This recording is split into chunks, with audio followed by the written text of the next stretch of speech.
What if you bought a brand new vehicle and immediately family members, friends, strangers, such as those on YouTube, told you to do the following? The first thing you need to do is remove that exhaust. That includes removing the catalytic converter.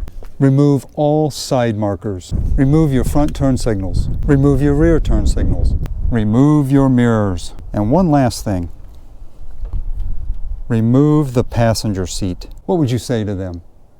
You would probably tell them to go.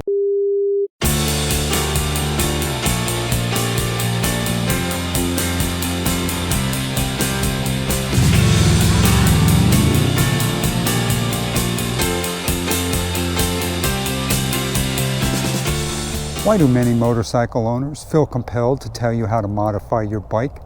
Well, let's discuss that as we walk around mine. Okay, the first thing they're going to tell you to do is modify the exhaust. Regardless of what's already on your bike, you need to modify it, because a lot of these modifications are because you need to personalize your bike. And not only will it show personalization, but the intent is also to try and eke out a few more horsepower. And they will also tell you to remove the catalytic converter.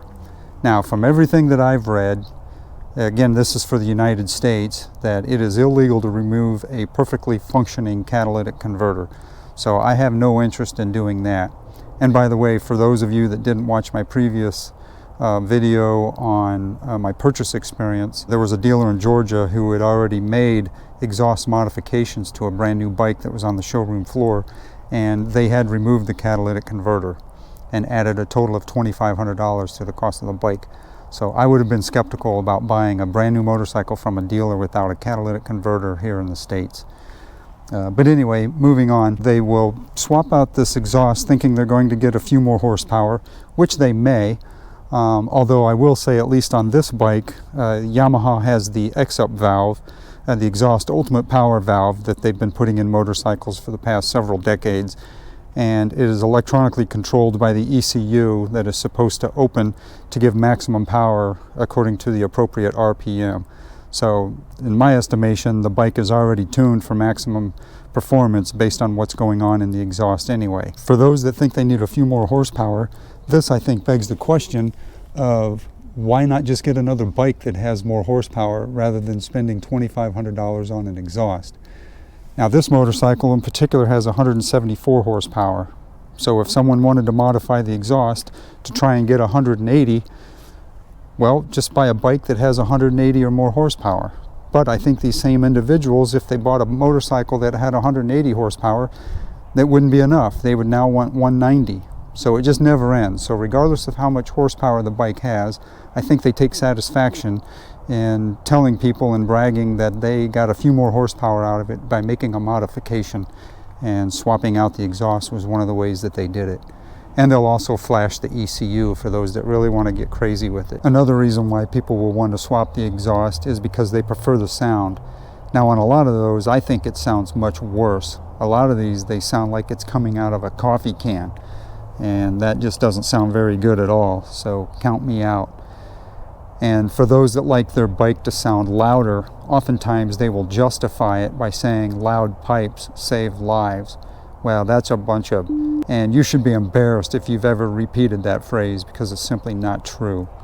But I will get into that topic on a motovlog at some point and explore all the stupidity behind that phrase. The next thing that they will tell you to do is to remove all of the side reflectors. Now, for me, I don't plan on doing any night riding, but if I ever did, I would want those side reflectors. I can't see any reason why I would want to make myself less visible. So that to me makes no sense at all, is to increase the odds of a vehicle not being able to see me at every possible angle. And this goes hand in hand with the modification of removing the turn signals. They'll tell you to either remove them altogether or to make them smaller. So if I make those turn signals smaller, it's going to be harder for other vehicles to know my intention. And on the rear turn signals, if you don't remove them altogether, there is the option of getting a kit that ties it in with the tail light. So especially a lot of those kits that remove the rear fender. The next thing that most are going to tell you to do is remove the mirrors or move the mirrors. So if you remove the mirror altogether, then you have no way of seeing behind you except for turning your head. So why would I want to make it more difficult to see what's behind me by having to take my eyes off the road ahead of me? The other alternatives are to put your mirrors out here on the end of the handlebars, or flip them so where they are underneath of the handlebars.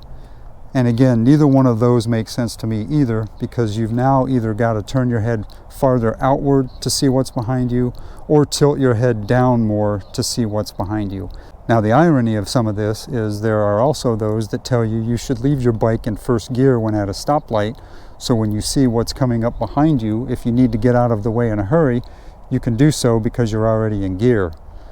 Well, that's hard to do when you don't have mirrors at all, or if it's more difficult to see what's behind you because of where you have placed your mirrors. All right, and the last modification that they will tell you to do is to remove the seat. Now, I can't say that anyone so far has told me to remove the seat on this, particularly after adding a passenger backrest. That clearly wouldn't look too cool at all. But nonetheless, I know a lot of modifications that people recommend is get rid of the passenger seat. You're not going to have anyone on there anyway. Now, what I find ironic about all of this, if you take their advice and you make all of the modifications that they recommend, your bike now has more features that look like theirs. So it's no longer as individual as you may think it is. So I'm confused on what it is that compels people to tell you to take a perfectly good functioning motorcycle and make all of those modifications and spend more money to do so. But for me, count me out. So for those that feel compelled to tell me what to do to this bike, I have no interest in doing so. So that's all I have to say on the topic. If you like this video, please give it a thumbs up. If you haven't done so already, please subscribe to my channel. See you next time.